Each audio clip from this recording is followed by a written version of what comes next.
तब तुलसीदास जी ने नीचे लिखा कि को सुनी जन संशय करे, सूर्य अनादि जी अजान। ये सुन करके कोई शंका नहीं करना, ये बताने वाला आज तक कोई नहीं मिला। लोगों का तो गंगा नहाने में मोक्ष हो गया, आप कह रहे हैं भक्ति करनी पड़ेगी, ऐसी साधना करनी पड़ेगी। या गंगा नहाने से अगर मोक्ष हो। कथावाचक खोल रहा है सभी शंकराचार्य की पोल।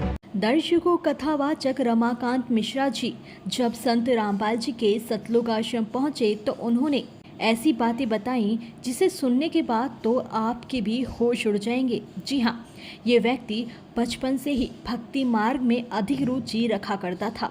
इस कथावाचक की कई पीढ़ियां कथावाचक रह चुकी हैं। अपने गांव में ये कथावाचक सुप्रसिद्ध हो चुका था। हजारों लोग इनके शिष्य भी बन चुके थे। परंतु फिर एक दिन खुद इनके ही एक शिष्य ने इन्हें संत रामपाल जी के ज्ञान के बारे में बताया। तब से इनकी पूरी जिंदगी ही बदल गई। जी हाँ, आइए दर्शकों जानते हैं कैसे इस कथावाचक की पूरी जिंदगी बदल गई और क्यों इन्होंने संत रामपाल जी से नाम उपदेश लिया। सर क्या नाम है आपका? मेरा नाम रमाकांत मिश्रा, गुरु बाबा नाम है मेरा। लोग मुझे मेरे नाम से तो नहीं जानते हैं, गुरु बाबा के ही से नाम से जानते हैं, इसलिए कि मैं उस क्षेत्र का ही गुरु बाबा हूँ। और साथ में हम लोग पुश्तैनी गुरु बाबा हैं। हम लोग कथावाचक भर नहीं हैं, गुरु बाबा भी हैं जो लोगों को नाम दीक्षा देते हैं। और हमारे पुश्तैनी पता नहीं कितने पुश्तों से जो है तो ये गुरु का काम चल रहा है और लोग गुरु बन करके लोगों को नाम उपदेश कर रहे हैं। और हमारे पूर्वज बाबा लोग भी करते आए हैं और हम लोगों की पीढ़ी भी यही काम कर रही है। और हम लोग जो है तो चूँकि गुरु दीक्षा देते हैं इसलिए हम लोगों का नाम गुरु बाबा भी है। और रमाकांत मिश्रा के साथ में जब आप गुरु बाबा लगाएंगे तभी लोग हमारे बारे में जानेंगे कि गुरु बाबा बोल रहे हैं, इसलिए कि नाम लोग कम जानते हैं, गुरु बाबा के नाम से पूरा संभाग जानता है। जी, तो सर आपने जैसा संभाग का जिक्र किया तो आप किस संभाग से हैं और कहाँ से, आपका निवास कहाँ से है सर? मेरा मूल निवास तो मैं उत्तर प्रदेश का प्रतापगढ़ का रहने वाला हूँ, पर सन 1980 में हम लोग रीवा जिले में आ गए थे और रीवा संभाग में ही जो है तो रीवा शहर के पास में ही एक यूनिवर्सिटी रोड में जो है तो ग्राम सगरा है, उस सगरा में जो है तो मेरा निवास है। सन 80 से मैं वहीं पर रह गया और वहीं पर रह करके गुरुआना का काम करता था। हमारे चेला लोग जो है पूरे संभाग में हैं, रीवा में है, सीधी में है, सतना में है, शहडोल में है, आपके पन्ना, छतरपुर, देवेंद्र नगर, इधर नागौद इत्यादि जगहों में जो है तो हमारे शिष्य हैं। और उन शिष्यों को हम लोग जो है पुश्तैनी कथा सुनाते हैं और श्रीमद् भागवत महापुराण, उसके साथ में वाल्मीकि रामायण और शिव पुराण, श्रीमद् देवी भागवत महापुराण, जो भी कथा 18 पुराणों में वो सुनना चाहते हैं उनको वो कथा हम लोग सुनाया करते हैं। जी, तो जैसा कि आपने कथावाचक का जिक्र किया महाराज जी, तो आप कितनी पीढ़ी से आपकी ये कथावाचक थी आपकी? हम लोगों को याद नहीं है कितनी पीढ़ी से है, लेकिन लगभग कम से कम 100-200 पीढ़ी से हम लोग गुरु बाबा हैं। और 100-200 पीढ़ी से जो है तो जहाँ तक हमको याद है, जैसे कि लोग हमारे बताते हैं, हम लोगों की अनेकों पुश्तों से, पता नहीं कितनी पुश्तों से ये गुरु बाबा का जो है तो कार्य कर रहे हैं लोग। और उत्तर प्रदेश से आकर के जो है तो यहाँ पर गुरु बाबा का काम करते थे और कथा बाँचते थे, सुनाते थे। देखिए, प्रथम दृष्टया मैं आपको एक बात बता दूं कि मैं 12 वर्ष की उम्र से कथा श्रीमद् भागवत महापुराण की कहना शुरू किया और प्रथम श्रीमद् भागवत की कथा मैंने राम जानकी मंदिर में राम जानकी जी को सुनाया। इसके बाद फिर मैं इंसानों को कथा सुनाना शुरू किया। 12 वर्ष की उम्र में कथा सुनाने के बाद इसके बाद जो है तो 14 वर्ष की उम्र में मैं फिर शिष्यों को कथा कहना शुरू किया। 14 वर्ष की उम्र में जब मैं कथा कहना शुरू किया तो चूँकि मैं गुरु बाबा था, चूँकि पुश्तैनी वो स्पिरिचुअल वाइब्रेशन था, पुश्तैनी जो है तो आध्यात्मिक एक हृदय में जीवन पैदा हुआ था। उस समय में हमारे मन में ये आया कि साधना भी करें, तो उस समय में तंत्र साधना का बहुत ज़्यादा प्रयोग होता था। तो मैं आसाम में गुवाहाटी ज़िले में कामाख्या मंदिर है, वहाँ कामाख्या मंदिर में 14 वर्ष की उम्र में गया और कामाख्या मंदिर में जा कर के वहाँ कामाख्या के जो सबसे बड़े गुरु हैं तारादत्त भट्टाचार्य जी, मैं उनका जो है सबसे छोटा शिष्य बना और 3.5 साल वहाँ जो है मैंने गुफा में रह करके तंत्र साधना किया। और शाक्त उपदेश लेकर के जब तंत्र साधना मेरी पूरी हुई, इसके बाद मैं जो है तो श्मशान साधना में प्रवेश किया। और जब अघोर साधना में मैं प्रवेश किया तो श्मशान साधना के हमारे जो गुरु थे, अघोर साधना के गुरु थे लक्कड़ बाबा दशनामी अघोरी, उन्होंने कामाख्या में ही मुझे जो है शाक्त के बाद, तंत्र दीक्षा के बाद अघोर साधना उन्होंने मुझे दिया और मैं वहाँ पर जो है तो अघोर साधना किया तारापीठ में। कामाख्या में जो गुवाहाटी श्मशान है उस महा श्मशान में, वहाँ पर भी 1.5 साल रह करके मैंने श्मशान साधना किया। इसके बाद वहाँ से मैं जो है तो सीधे कलकत्ता आया। तो कलकत्ता में जो है तो आनंद मार्ग एक संस्था है, शायद आप लोग जानते हो। आनंद मार्ग संस्था जो है इंटरनेशनल ऑर्गेनाइजेशन है, उसमें हमको जो है तो योग तंत्र सीखने का मौका मिला। और हमारे गुरु थे उस समय डॉक्टर आनंद मूर्ति जी, जिनको PR सरकार कहा जाता था। और डॉक्टर आनंद मूर्ति जी स्पिरिचुअल और सोशियो दोनों फिलोसफी के जो है तो लेखक थे। उनसे हमको जो है तो योग तंत्र का ज्ञान हुआ। योग तंत्र के ज्ञान के बाद फिर मुझे धर्म प्रचार का जो है तो कार्य सौंपा गया, जिसमें धर्म प्रचार करने के लिए मुझे तमिलनाडु मद्रास भेजा गया। वहाँ प्रोविंशियल लेवल ऑर्गेनाइजर बनाया गया। प्रदेश स्तर का जो है तो मुझे तमिलनाडु में धर्म प्रचार करने का जो है तो ऑर्गेनाइजर बनाया गया। और वहाँ मैंने अन्ना साली यूनिवर्सिटी में बंगलौर में भी जो है तो प्रवचन किया पुनर्जन्म में। इसके बाद जो है तो मुझे हिमाचल प्रदेश का जो है तो प्रोविंशियल लेवल ऑर्गेनाइजर बनाया गया, जहाँ मैं शिमला में, चौपाल में, कुल्लू में, मनाली में, होशियारपुर में, बिलासपुर में, धर्मशाला में, किन्नौरी में, इन जगहों में जाकर के आनंद मार्ग में सनातन धर्म का जो प्रचार होना चाहिए, जो ज्ञान था, उस ज्ञान के आधार पर उस समय में जो डागमा चल रही थी, उस डागमा को ख़त्म करने के लिए, अंधविश्वास को ख़त्म करने के लिए जो प्रयास करना चाहिए, उसमें जब आनंद मार्ग में मैं जुड़ा तो मैं जो है पाखंडवाद को ख़त्म करने के लिए बहुत सारे प्रयास किए। और आनंद मूर्ति जी ने जो हमें ज्ञान दिया था, उस ज्ञान के आधार पर हमने धर्म का प्रचार किया। और आनंद मार्ग के प्रचार के बाद इसके बाद जो है तो मैं सीधे वहाँ से मेरी पोस्टिंग मद्रास में थी। मैं मद्रास से सीधे अपने घर आ गया, रीवा जिला, और अपने सगरा गांव में आया। आकर के वहाँ पर जो है तो गांव के लोगों ने मुझे 22 साल की उम्र में सरपंच बना दिया। चूँकि मैं उन सब का गुरु बाबा था, गुरु बाबा होने के नाते उन लोगों ने वोट भी हमें ही दिया। मैं सरपंच बना 22 साल की उम्र में। इसके बाद 28 साल की उम्र में जो है तो मैं जनपद सदस्य बना। उस क्षेत्र के लोगों ने मुझे सम्मान दिया और जितनी कथा होती थी, श्रीमद् भागवत की कथा उस क्षेत्र में मैं ही किया करता था। और श्रीमद् भागवत की कथा करते करते मैं यहाँ तक पहुँच गया हूँ। देखिए, फॉलोवर्स की अगर हम बात करें तो कम से कम मेरे जो स्वयं के शिष्य हैं, जो पुश्तैनी शिष्य हैं, वो कम से कम 10,000 लोग हैं। और जो मैं बाहर जहाँ पर स्पिरिचुअल लेक्चर दिया, जैसे अन्ना साली यूनिवर्सिटी में दिया, बंगलौर में, हिमाचल में दिया, कलकत्ता में दिया, आपके बनारस में मैं दिया, तो कम से कम जो है तो नहीं कुछ तो उस समय से लेकर के, ये बात आज की नहीं है, ये उस समय से, आज से 40 वर्ष पहले की बात है। 12 साल उम्र की शुरुआत से मैंने कथा कहना शुरू किया। तो आप ये मान लीजिए कि कम से कम जो है तो 20,000 25,000 लोग उस समय से अब तक में जो है तो बाहर के लोग फॉलोवर हैं हमारे शिष्यों को छोड़ करके। तो महाराज जी, कहीं ना कहीं आप सनातन का प्रचार कर रहे थे, लेकिन आज जहां आप खड़े हैं, जहां आए हुए हैं, हमने ये सुना है कि ये तो सनातन विरोधी हैं, तो क्या कहना चाहेंगे? देखिए भाई साहब, मैं आपको एक बात बता दूं, अहंकार की बात नहीं है। अपने क्षेत्र में जहां तक विद्वता की बात है तो मुझसे बड़ा विद्वान कोई नहीं है। आज भी कोई भी पंडित मेरे सामने आकर के खड़े नहीं होते हैं और खड़े होकर के कोई शास्त्रार्थ की बात नहीं करते हैं।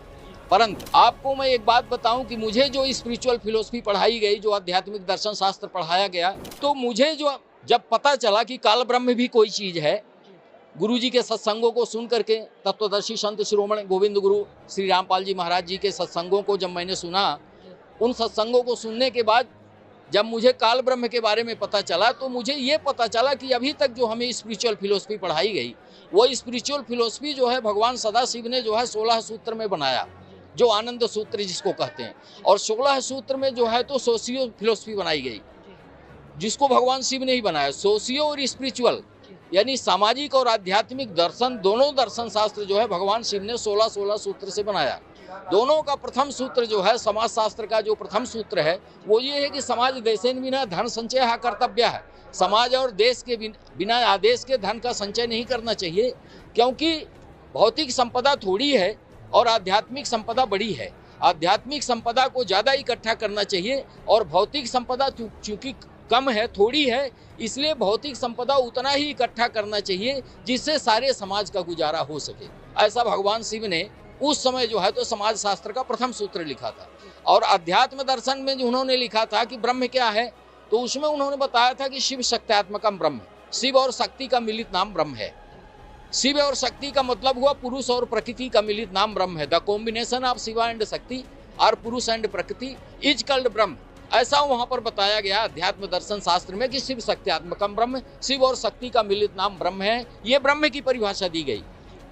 और वही परिभाषा जब गुरु जी के मुखारविंद से गुरु जी के सत्संग में सुना गया, तब ये पता चला कि ये जो भगवान शिव ने व्याख्या किया है ब्रह्म शब्द का, उसकी जो व्युत्पत्ति बताई है, उसको तो गुरु जी ने काल ब्रह्म करके सिद्ध किया है और वो काल ब्रह्म है। और जो भगवान सदाशिव बोल रहे हैं वो भी ब्रह्म के ही बारे में बता रहे हैं, यानी शिव शक्ति के ही बारे में बता रहे हैं। गुरु जी भी जो है तो काल ब्रह्म को दुर्गा और काल के साथ बता रहे हैं। इसका मतलब कि भगवान शिव को भी जो ज्ञान था ब्रह्म के बारे में, परमात्मा के बारे में, वो मात्र काल ब्रह्म तक सीमित था। काल ब्रह्म से ऊपर भगवान सदाशिव को भी ज्ञान नहीं था। इसीलिए उन्होंने अपने आध्यात्मिक दर्शन शास्त्र जो आनंद सूत्र है, उस आनंद सूत्र में उन्होंने पुरुष प्रकृति, शिव और शक्ति का ही नाम बता करके और ब्रह्म की परिभाषा को वहीं पर समाप्त किया। तो सर, जैसा कि हमने आपसे जिक्र किया कि संत रामपाल जी महाराज जी सनातन के विरोधी हैं, तो क्या लगता है आपको, और आपने जो इनका ज्ञान सुना वगैरह है, तो क्या कहना चाहेंगे? देखिए भाई साहब, प्रथम बात तो हम ये जान जाएं कि धर्म क्या है और सनातन क्या है। उस समय भी ये बताया गया था कि धीरी धातु मन प्रत्यय से धर्म बना है। धर्म का जो परिभाषा है कि बृहदेशना प्राणिधानम च धर्म, जो बृहद है और बृहद की ओर ले जाता है, जो बृहद बनाता है, मन को भौमिक बनाता है, अणुमन से भूमा मन की ओर ले जाता है, जो इंटेलेक्चुअल से इंट्यूशनल बनाता है, जो यूनिट माइंड को कॉस्मिक माइंड बनाता है, जो बृहद बनाता है मन को, जो वसुधैव कुटुंबकम की परिभाषा सिखाता है, उसको धर्म कहते हैं। और धर्म का अर्थ होता है स्वभाव। जैसे आग का धर्म है जलाना, पानी का धर्म है गीला करना, उसी ढंग से हर मानव का धर्म है अनंत सुख की प्राप्ति करना। चाहे वो हिंदू हो, चाहे वो मुसलमान हो, चाहे वो क्रिश्चियन हो, चाहे वो पारसी हो, कोई भी ऐसा मनुष्य नहीं है जो अपने जीवन में अनंत सुख की प्राप्ति ना करना चाहता हो। कोई मनुष्य ऐसा नहीं है, कोई ऐसा रिलीजन नहीं है जिस रिलीजन में कोई भी मनुष्य जो है, ऐसा कोई मनुष्य नहीं है जो अपने जीवन में दुख चाहता हो। यानी वो अपने जीवन में मात्र सुख चाहता है, दुख नहीं चाहता। ऐसा सुख चाहता है कोई मनुष्य हो, हर मनुष्य अपने जीवन में ऐसा सुख चाहता है कि हमें अनंत सुख की प्राप्ति हो, एक ऐसा सुख मिले कि जिसके बाद हमें दुख की प्राप्ति ना हो। ये मनुष्य का स्वभाव है, चाहे वो किसी भी रिलीजन का हो। मानव का धर्म है, मानव का स्वभाव है अनंत सुख की प्राप्ति करना। वो चाहे जिस धर्म का हो, जिस जाति का हो, जिस वर्ग का हो, जिस संप्रदाय का हो, अनंत सुख की प्राप्ति करना हर मानव का धर्म है। मानव का ये धर्म है अनंत सुख की प्राप्ति करना। तो अनंत सुख है क्या? तो वेदांत में लिखा है, अध्यात्म दर्शन शास्त्र में, कि सुखम अनंतम आनंदम। अनंत सुख की प्राप्ति करना, आनंद की प्राप्ति। आनंद की परिभाषा जो बताया, तो बोले कि जहाँ पर अनंत सुख की प्राप्ति होती है उसको आनंद कहा गया। फिर बोले आनंद क्या है? तो बोले इत्याहु ब्रह्म आनंदम, परमात्मा की प्राप्ति ही आनंद है। जब तक परमात्मा की प्राप्ति नहीं होगी तब तक अनंत सुख की प्राप्ति नहीं होगी। इसलिए धर्म जो है हर मानव का एक है, वो है अनंत सुख की प्राप्ति करना, चाहे वो किसी भी रिलीजन का हो। अच्छा, दूसरी बात, एक बात और आपको बता दें, जैसे इस ह्यूमन सोसाइटी में ये जो मानव समाज है, इस समाज में जो समाज की परिभाषा करते हैं हमारे जो तत्वदर्शी संत शिरोमणि गोविंद गुरु श्री रामपाल जी महाराज जी ने जो मानव ह्यूमन सोसाइटी जीवन की जो बात करी है, ये अपना हमारा ऋग्वेद भी कहता है। ऋग्वेद भी कहता है कि संग छध्वंग संग पदध्वंग शंभो मनान सिजानताम देवा भागं यथा पूर्वे संजानानांग उपासते। हम सब मानव एक हैं, एक साथ रहें, एक साथ चलें, एक साथ बैठें, एक होकर के रहें, एक परमात्मा की संतान हैं, एक जगह से आए हैं, एक जगह जाना है, ये ऋग्वेद भी कहता है। परंतु हमारे जैसे कथावाचकों ने उस मानव को जाति भेद वर्ण में इतना बांट दिया कि हर मानव अपने को छोटा बड़ा ऊंचा नीचा मझोला महसूस करना शुरू कर दिया। पर मानव जो है, ह्यूमन सोसाइटी जो है, समाज की जो परिभाषा है, शिव ने ही लिखा सोशियो फिलोसफी में, आनंद सूत्र में, सोशियो फिलोसफी में उन्होंने ये लिखा कि समाज क्या है। तब उन्होंने लिखा समानम यजति इति समाज है, जहाँ हर मानव एक हो, जहाँ हर मानव में समानता हो, उसको समाज कहते हैं। तो बोले फिर ये ब्राह्मण समाज, क्षत्रिय समाज, ये क्या है? बोले ये दलबंदी है, ये गोष्ठी है, ये ग्रुपिज्म है, ये समाज नहीं है। ये एक दूसरे को बांटने का, एक कर्म के आधार पर जो है लोगों को बांटने का एक जो ठेका लेकर के लोग बैठे हैं, इन लोगों ने समाज को खत्म किया है, समाज को खत्म करने का प्रयास किया है। लेकिन समाज की जो परिभाषा है, समाज की परिभाषा ये है कि समानम यजति इति समाज है, हम मानव एक हैं, एक परमात्मा की संतान हैं, और हम हर मानव का, सब मानव का एक ही धर्म है, अनंत सुख की प्राप्ति करना, यानी परमात्मा की प्राप्ति करना। अब वो परमात्मा जब एक है, तो उस परमात्मा की प्राप्ति जब हम करेंगे, तब हम ह्यूमन सोसाइटी जो वन होंगे, हर मानव एक होंगे, और हर मानव का जो धर्म है परमात्मा की प्राप्ति करना, तब हम अपने उस असली धर्म में पहुंचेंगे, जिस धर्म की परिभाषा हमारे तत्वदर्शी संत शिरोमणि गोविंद गुरु श्री रामपाल जी महाराज जी ने अपने सत्संगों में, अपने लेख में उन्होंने स्पष्ट प्रकट किया है कि हम कबीर आए सब एक घाट से, उतरे एक ही बाट, जग में या दुविधा पड़ी तो हो गए 12 बाट।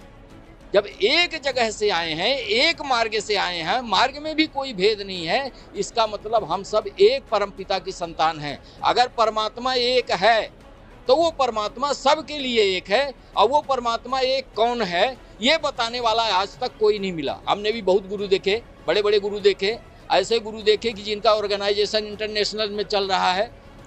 NRI में आनंद मार्ग जो है तो हर कंट्रियों में जो है तो रिलीफिंग का काम करता है। 1985 में जब बर्लिन में डिप्रेशन हुआ था, रुपए का रेट घटा था, 10 रुपए, 100 रुपए, 1000 रुपए लोग लेके जाते थे, 100 ग्राम चावल लेके आते थे। उस समय जो है तो आनंद मार्ग के द्वारा हमको बर्लिन भेजा गया था। हम वहाँ पर रिलीफ में गए थे, वहाँ पर लोगों को जो है तो मदद कर रहे थे हम लोग। तो हम लोगों को मानव धर्मी पहले से भी बताया गया। देखिए हमारे शास्त्रों में भी ये प्रमाण है, हमारे जैसे कथावाचक इस बात को बताना नहीं चाहते हैं, लेकिन हमारे जो है तो 18 पुराणों में भी यही लिखा है कि अष्टादश पुराणस्य व्यासस्य वचनम द्वयम्। 18 पुराण में मात्र व्यास जी ने 2 ही बात लिखी है, परोपकाराय च पुण्याय पापाय च परपीड़नम। परोपकार करना ही पुण्य है, दूसरे को कष्ट देना ही पाप है। रामचरितमानस में तुलसीदास ने भी यही लिखा है, परहित सरिस धर्म नहीं भाई, पर पीड़ासम नहीं अधमाई। धर्म क्या है? बोले धर्म मात्र जो है तो 2 ही है, पाप करना, दूसरे को कष्ट देना पाप है, और दूसरे की मदद करना ही धर्म है। मात्र हमारे 18 पुराण में 2 ही बात लिखी गई है, अष्टादश पुराणस्य व्यासस्य वचनम द्वयम्। व्यास ने मात्र 18 पुराण में स्वयं कहा कि मैं 2 ही बात कह रहा हूँ, अष्टादश पुराणस्य व्यासस्य वचनम द्वयम्, परोपकाराय च पुण्याय पापाय च परपीड़नम। मानव की सेवा करना ही धर्म है, मानव को कष्ट देना ही पाप है। जिसको गुरुजी ने कहा कि पाप पुण्य 2 बीज बनाया, ये काल पाप और पुण्य का बीज बना करके भी फंसाता है। महाराज जी, जैसा कि आज आप बैतूल आए हैं, तो यहाँ की इस आश्रम के बारे में आपको जानकारी कहाँ से मिली? देखिए भाई साहब, मैं सारे शास्त्रों को पढ़ने के बाद गुरुजी के सत्संग को साधना चैनल में देखना प्रारंभ किया, और बहुत दिनों से मैं इस सत्संग को देखना प्रारंभ किया। गुरुजी के बहुत सारे सत्संगों को मैं सुना, गुरुजी के ज्ञान को समझ करके, और तब मैं जो है संत शिरोमणि गुरुदेव के शरण में आया हूँ। यही ही बात नहीं, यहाँ तक ही नहीं जाती है बात यहाँ तक जाती है कि इस संसार में गुरुजी से बड़ा कोई गुरु नहीं है, और जिसको भी मोक्ष कराना हो, जिसको परमात्मा पाना हो, हालांकि स्वयं परमात्मा आए हुए हैं, बहुत सारे भविष्यवक्ता भविष्यवाणी भी कर रहे हैं, इसलिए जो है तो जिसको भी परमात्मा की प्राप्ति करना हो तो सतलोक आश्रम में आए और तत्वदर्शी संत शिरोमणि श्री रामपाल जी महाराज जी के शरणों में आकर के नाम दीक्षा ले और नाम उपदेश ले करके परमात्मा की प्राप्ति करे। बाकी इस संसार में घनघोर कलयुग में और कोई दूसरा मार्ग नहीं है, इसलिए कि हमने भी अपनी बहुत सारी मान बढ़ाइयों को छोड़ करके परमात्मा के शरण में आया हूँ, और परमात्मा को पाने की ललक थी। परमात्मा मुझे मिल गया है, अब मुझे किसी के मान बढ़ाई की ज़रूरत नहीं है, अब सिर्फ मुझे परमात्मा की है, और परमात्मा के शरण में रह करके अपना जीवन बिताना है। महाराज जी, जैसा कि आपने बताया आपके 10,000 शिष्य थे, तो कहीं ना कहीं आपकी समाज में भी अच्छी प्रतिष्ठा थी और आप कथा करते थे और आपके शिष्य भी बहुत सारे थे। तो महाराज जी, ये सारी चीज़ें जो छोड़ करके और आप तत्वदर्शी संत रामपाल जी महाराज जी की शरण में जो आ गए हैं, तो आप और भी क्या अपने शिष्यों को भी ये ज्ञान के बारे में बताए हैं क्या? हाँ जी, मैं बहुत सारे शिष्यों को इसको बताया हूँ। लोगों को मैंने ये कहा है कि 7:30 बजे गुरुजी का सत्संग आता है, उसको आप सुनो। उन लोगों ने कहा भी कि गुरुजी आप कहाँ जा रहे हैं। उनको मैंने ये बताया कि मैं जहाँ जा रहा हूँ पीछे पीछे आ जाओ, कल्याण हो जाएगा। अगर तुम मान बड़ाई के चक्कर में पड़ोगे, मेरे पीछे पीछे नहीं आओगे, तो तुम जहाँ थे वहीं पर रहोगे, उससे एक कदम तुम जो है आगे नहीं बढ़ पाओगे। अगर तुम गुरु मानते हो तो मेरे साथ में आओ, मैं तुम्हें जो है तो कैसे उद्धार हो, मनुष्य का जीवन कैसे उद्धार होगा, उसके लिए जो है तो मैं आपको तत्वदर्शी संत शिरोमणि गोविंद गुरु श्री रामपाल जी महाराज जी के शरण में ले चलता हूँ। चलिए, नामदान लीजिए और सब लोग अपने जीवन को सफल बनाइए। जी महाराज जी, जैसा कि आप कथावाचक थे और कहीं ना कहीं आप 12 साल से कथा कर रहे थे, तो ज्ञान तो बहुत सारा हो गया होगा। लेकिन महाराज जी, हमने ये भी सुना है कि संत रामपाल जी महाराज जी जो हैं, बिना ग्रंथों की बात करते हैं, बिना प्रमाणों की बात करते हैं, लेकिन आप तो कथावाचक थे, आपको तो बरगलाया नहीं जा सकता है। तो इसके बारे में महाराज जी क्या कहना चाहेंगे संत रामपाल जी महाराज जी के ज्ञान के बारे में? देखिए, आप इंटेलेक्चुअल पर्सनालिटी हैं, आपको भी नहीं बरगलाया जा सकता। ऐसा प्रश्न करना भी आपके लिए जो है तो अच्छी बात नहीं है। इसलिए कि अगर मैं आया हूँ तो सारे प्रमाणों को देख करके आया हूँ। अभी अगर और प्रमाण आपको बताना शुरू कर दूँ तो सुबह हो जाएगी, शाम हो जाएगी। गुरुजी ने जो प्रमाण दिए हैं वो वेद भी यही बोल रहे हैं। पंडितों ने जो है तो जो मंत्र पवित्र करने का अपवित्र पवित्रो वा बोलते हैं, इसका अर्थ यही है कि परमात्मा के नाम का सुमिरन करो तब पवित्र होगे। लेकिन ये लोग पानी छिड़कते हैं, नाम सुमिरन ना कर, नाम जानते ही नहीं तो सुमिरन क्या कराएंगे और सुमिरन क्या बताएंगे। खैर, इसलिए बहुत थोड़े समय में मैं आपको बताना चाहता हूँ कि परमात्मा को अगर पाना है तो तत्वदर्शी संत शिरोमणि रामपाल जी महाराज जी के शरण में आइए। बाकी ज्ञान की बात मत करिए। ज्ञान तो मैं इतना बारीकी से ज्ञान को समझा हूँ तब जो है परमात्मा के शरण में आया हूँ। नहीं तो मेरे पास जो है तो हजारों शिष्य ऐसे हैं कि सुबह से लेकर शाम तक पढ़ने की लाइन लगती है मेरे गांव में। मैं जिस गांव में रहता हूँ, मेरा आप लोग मोबाइल नंबर ले लीजिए और फ़ोन लगा करके यहीं से पूछ लीजिए कि रमाकांत मिश्रा गुरु बाबा यहाँ बैतूल आश्रम आए हुए हैं, तो ये कौन है। तो आपको लोग 12 बजे रात भी उठा करके फ़ोन बताएंगे कि अरे महाराज जी वहाँ कैसे गए हुए हैं।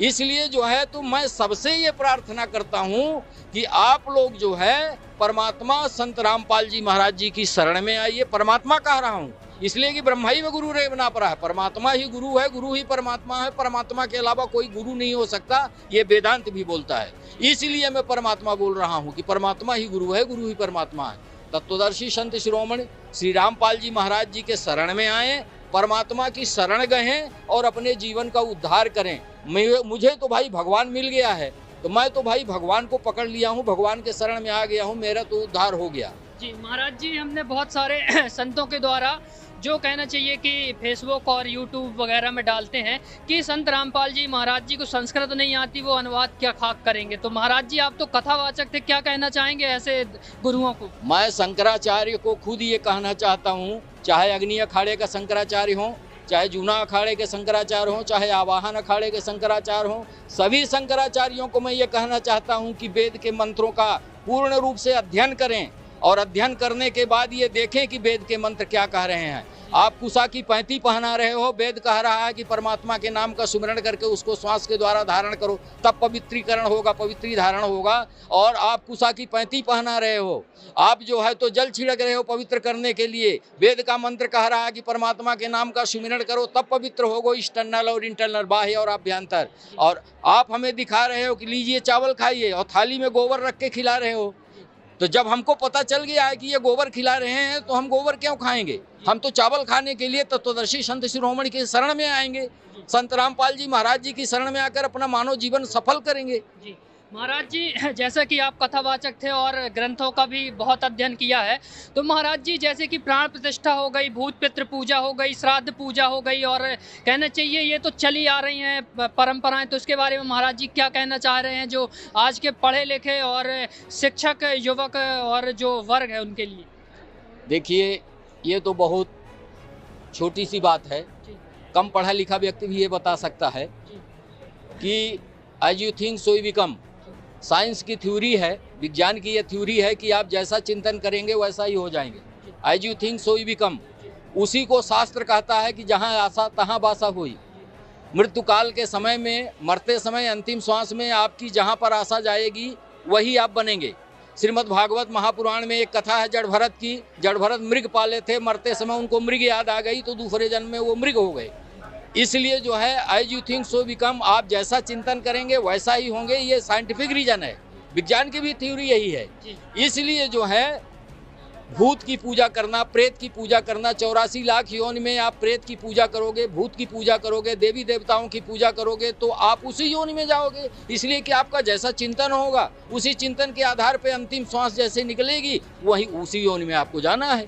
इसलिए भूत पूजा करना, प्रेत पूजा करना ये मूर्खों का काम है, ये ज्ञानियों का काम नहीं है। और जो ऐसा कर रहे हैं वो मूर्ख प्राणी हैं। मानव में जन्म पाने के बाद भी अगर वो भूत पूजा और देवी देवताओं की पूजा कर रहे हैं वो मूर्ख प्राणी हैं। उनसे बड़ा मूर्ख इस संसार में कोई नहीं है। और जो व्यक्ति इन सबको छोड़ करके एक परमात्मा के शरण में गया, भाई हम कहते हैं अगर परमात्मा एक है तो वो कौन है? परमात्मा तो एक ही है, दो तो नहीं है, तीन नहीं है, चार नहीं है, पांच नहीं है, परमात्मा तो एक ही है। तो जब परमात्मा एक है तो फिर ये 25 परमात्मा कहाँ से आ गए? हम ये कहते हैं कि देखिए जब शंकर जी का विवाह हुआ, आज आपको एक प्रमाण और बता दें, जब शंकर जी का विवाह हुआ तब गणेश की पूजा की गई। रामचरितमानस के बालकांड में दोहा है कि मुनि अनुशासन गणपति पूजो शंभु भवानी। जब शंकर पार्वती का विवाह हुआ तो गणेश की पूजा की गई। वो कौन गणेश है? तब तुलसीदास जी ने नीचे लिखा कि को सुनी जन संशय करे, सूर्य अनादि जी अजान। ये सुन करके कोई शंका नहीं करना। अनादि गणेश की पूजा हुई थी, पहले अनादि गणेश की पूजा होती थी।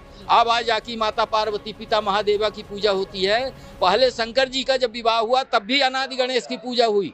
उस अनादि गणेश की पूजा देवी देवता भी करते। हम उस अनादि गणेश को छोड़ करके इन देवी देवताओं को, भूतों को, पितरों को, इनको पूजेंगे तो हमसे बड़ा मूर्ख इस संसार में कौन है? हम किस चीज के शंकराचार्य हैं, किस चीज के ज्ञानी हैं, कैसे धर्म गुरु हैं जिनको हमको स्वयं का ज्ञान नहीं कि धर्म क्या है, और ये ज्ञान नहीं कि परमात्मा क्या है, और ये मालूम नहीं है कि असली गुरु कौन है, किस सदगुरु की शरण में हमको जाना चाहिए। जब हमको ये ज्ञान नहीं है, हम गुरु की प्रामाणिकता को नहीं परख पा रहे हैं। पानी पियो छान के, गुरु करो जान के। कौन से गुरु को करो जान के? तुम्हारे जैसे मूर्ख गुरुओं को चंदन लपेट करके घूम रहे हो, मूर्ख बना रहे हो समाज को। मानव का जीवन बार बार नहीं मिलता है, और इस मानव जीवन को अगर तुम बर्बाद कर रहे हो, तुमसे बड़ा अपराधी इस संसार में कोई नहीं है, तुम्हारे लिए कहीं जगह नहीं है। इसलिए मैं सबसे ये प्रार्थना करता हूँ, साधु हों, संत हों, कथावाचक हों, पंडित हों, पढ़े लिखे लोग हों, कम पढ़े लिखे लोग हों। महाराज जी, लेकिन लोगों का तो गंगा नहाने में मोक्ष हो गया, आप कह रहे हैं भक्ति करनी पड़ेगी, ऐसी साधना करनी पड़ेगी। या गंगा नहाने से अगर मोक्ष होता तो गंगा का पुत्र भीष्म पितामह का भी मोक्ष हो जाता। इसलिए गंगा नहाने से कुछ नहीं होता। वेदांत में एक श्लोक है, आप कहिए तो हम बोलें। बताइए, बिल्कुल हमारे दर्शकों को बताइए। उसमें लिखा हुआ है, इदम तीर्थम ये भ्रमंति तमसा जना आत्म तीर्थम न जानंती कथम मोक्ष वरानने। पार्वती ने शंकर से पूछा कि ये गोटरी मोटरी बांध के लोग कहाँ जा रहे हैं? तो शंकर जी ने कहा ये तामसी लोग हैं, ये भ्रमित होकर के भ्रमण कर रहे हैं, भटक रहे हैं। इदम तीर्थम ये भ्रमंति तमसा जना आत्म तीर्थम न जानंती कथम मोक्ष वरानने। वरानने, जब तक आत्मा रूपी मोक्ष तीर्थ का इनको ज्ञान नहीं होगा तब तक इनका मोक्ष कैसे हो सकता है? तो जब तुम्हारा बाप शंकर जी ऐसी भाषा बोल रहे हैं तब तुम कौन से तीर्थ में जाने की बात कर रहे हो, कौन से कुंभ की बात कर रहे हो, कौन से तीर्थाटन में जाने की बात कर रहे हो? तीर्थ का अर्थ होता है तीर माने किनारा, था माने भवसागर। जहाँ जाने के बाद मनुष्य को भवसागर से पार उतर जाए, मनुष्य को भवसागर पार उतरने का मौका मिल जाए, उसको तीर्थ कहते हैं। श्रीमद् देवी भागवत महापुराण में लिखा है कि शुद्ध चित्त तीर्थ से बड़ा कोई नदी या जलाशय तीर्थ नहीं हो सकता है। और वही वेदांत भी कह रहा है। अब लिखा सब कुछ है वेदांतों में, सदगुरु आकर के चिल्ला के हल्ला करके बता रहे हैं। अब तुमको मान बढ़ाई और पांव छुआने की आदत पड़ गई है, गुरु कहलाने की आदत पड़ गई है, गुरु बनने की आदत पड़ गई है, मीठा मीठा भोजन करने की आदत पड़ गई है, फ्री का माल खाने की आदत पड़ गई है, फ्री का पैसा लेने की आदत पड़ गई है। तो तुमसे नहीं छोड़ा जा रहा है, तुमसे नहीं छोड़ा जा रहा है तो तुम सही को गलत बता रहे हो और तुम स्वयं गलत हो। हम कहते हैं 20 नक्कटा मिल जाए और एक नाक वाला उसके बीच में चला जाए तो 20 नक्कटे कहने लगे हैं इसके नाक है, इसके नाक है, इसके नाक है, तो नाक वाला नाक थोड़ी कटा देगा। वो तो नक कटे हैं, वो तो कहेंगे ही कि इसके नाक है। इसलिए संत रामपाल जी महाराज जी हमारे सद्गुरु हैं, परमात्मा हैं। इन सभी साधु संतों को मैं ये कह रहा हूँ, कथावाचकों को, ब्राह्मणों को, पंडितों को, पढ़े लिखे लोगों को, साइंटिस्टों को, प्रोफेसर को, लेक्चरर को, आचार्य को, संस्कृत वालों को, सबको मैं ये बोल रहा हूँ जो ये कहते हैं कि संत रामपाल जी महाराज जी संस्कृत नहीं जानते। अरे उन्होंने संस्कृत का पूरा भेद खोल दिया। तुमको संस्कृत नहीं आती है कि वेद का मंत्र क्या कह रहा है, तुम क्या कर रहे हो? तुमको संस्कृत आती तो तुम वो काम करते जो वेद मंत्र कह रहा है। परमात्मा संत रामपाल जी महाराज जी ने तो वो किया है जो वेद कह रहे हैं। तो संस्कृत तुमको नहीं आती है कि गुरु जी को नहीं आती? महाराज जी, आपने कितनी कथाएं करी हैं? देखिए, मैं 12 साल की उम्र से कथा आज तक कहता ही आ रहा हूँ। आज मेरी उम्र 58 साल की हो गई है। और अगर नहीं विश्वास है तो ये हमारे पूर्व शिष्य हैं, ये पुष्पेंद्र दास जी हैं, अब तो दास हो गए हैं, यही हमको लेकर के यहाँ आए हैं। और जो है तो ये पुष्पेंद्र दास जी हमारे जो है शिष्य हैं। इनके गांव में बहुत हमारे शिष्य थे, ब्राह्मण भी थे, ठाकुर भी थे। इसलिए इनसे आप प्रामाणिकता ले सकते हैं, पूछ सकते हैं क्या सच्चाई। सर, क्या नाम है आपका? सर, मेरा नाम पुष्पेंद्र दास है। तो पुष्पेंद्र जी, ये आपके कभी गुरु हुआ करते थे क्या? जी सर, हमारे यहाँ ये जो आज सतलोक आश्रम बैतूल में इस समागम में आए हैं, ये सन 2012 में हमारे यहाँ पिताजी ने श्रीमद् भागवत कथा करी थी, इन्होंने कथावाचक का इन्होंने भूमिका की थी। और उस दौरान हमने भी इनसे गुरु दीक्षा ले ली थी, यानी हमने उसी समय हमने गुरु बनाया भागवत कथा के माध्यम से। जी सर। तो आप गुरु बनाए थे, लेकिन आपने गुरु संत रामपाल जी महाराज जी को बना लिया, तो इनको क्या कैसी चीज़ें बताए जो आज आपके गुरु भी यहाँ कथावाचक भी आ गए? जी सर, ये मैं बताना चाहूँगा कि सन 2012 में हमको नाम दीक्षा मिली। उस दौरान जो हमको गुरु मंत्र दिए थे वो श्री देवी दुर्गा जी का मंत्र दिए थे जाप करने के लिए, लेकिन हमने वो मंत्र बराबर नहीं किया, हमारा मन नहीं लगता था जब मंत्र जाप करते थे।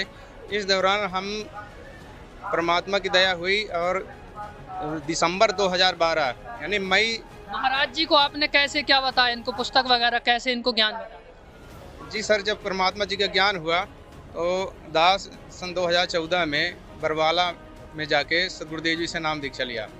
उस दौरान हमने इनसे संपर्क किया कि परमात्मा धरती पर आए हुए हैं, आप जी ये ज्ञान समझिए। तो हमने इनको ज्ञान गंगा पुस्तक दी और साधना चैनल पर सत्संग सुनने के लिए हमने इनसे अनुरोध किया। इन्होंने बोला कि ठीक है, हम इसको देखेंगे, और बोले कि हमारे पास सदग्रंथ हैं, हम उनसे आपकी ज्ञान गंगा पुस्तक में जो ज्ञान है उसको मैच देखेंगे, उसमें कंपेयर करेंगे। यदि सही ज्ञान होगा तो आप जी के गुरु जी से हम नाम दीक्षा ले लेंगे। और इन्होंने उन सभी सदग्रंथों के माध्यम से सदगुरुदेव जी के ज्ञान को जांचा परखा। और आज जो मतलब परम संत गरीबदास जी महाराज के बोध दिवस के उपलक्ष्य में हमने इनसे प्रार्थना की कि आप चलिए भंडारे में और वहाँ का देखिए। यदि आपको रियल लगेगा कि वाकई वास्तविक जो ज्ञान है, जो भक्ति है यहाँ पर है, तो आप नाम दीक्षा लीजिए। और इन्होंने आज के यहाँ माहौल देखा तो ये आश्चर्यचकित रह गए कि ऐसा भी मतलब कोई स्थान है जहाँ पर कोई मतलब पाखंडवाद नहीं है, कोई नशा नहीं है, किसी प्रकार का राग द्वेष नहीं है।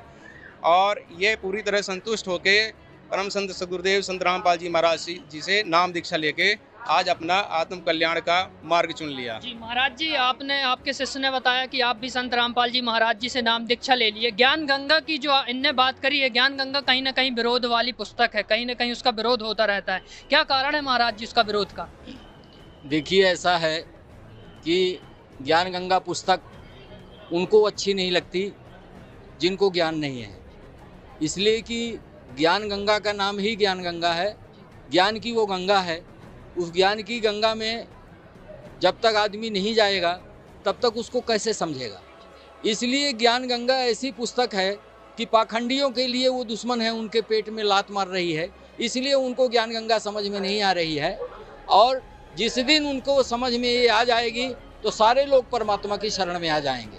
और जब तक उनको पढ़ना है नहीं, क्योंकि उनको पेट चलाने का मात्र एक ही मार्ग है, इसलिए जो है वो अपने मार्ग को नहीं छोड़ पा रहे हैं, वो पाखंडी लोग हैं। और जिस दिन उनको ज्ञान गंगा समझ में आ जाएगी उस दिन जो है तो वो परमात्मा की शरण में आएंगे। और ज्ञान गंगा का विरोध वही करते हैं जो पाखंडी है। जी महाराज, देखिए, जिसको धर्म का ज्ञान ही नहीं तो वो तो बेड़ा करके ही करेगा। पर परमात्मा तत्वदर्शी संत शिरोमणि जो रामपाल जी महाराज जी परमात्मा के रूप में आए हैं, सदगुरु के रूप में आए हुए हैं इस पृथ्वी में, उनके बारे में जितना भी कहा जाए उतना कम है। और उनका विरोध वही करते हैं जो अज्ञानी हैं, जो मूर्ख हैं, जो पाखंडी हैं, जो मानव समाज के विरोधी है, जो मानव के विरोधी है। वही परमात्मा संत रामपाल जी महाराज जी का विरोध करते हैं।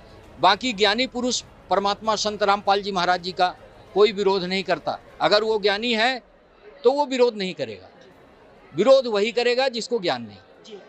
धन्यवाद महाराज जी। सत्साई। दर्शकों, अगर आपको ये वीडियो अच्छी लगी हो तो इस वीडियो को लाइक ज़रूर कीजिए और अगर आप इस चैनल पर नए हैं तो चैनल को सब्सक्राइब ज़रूर कीजिए। धन्यवाद।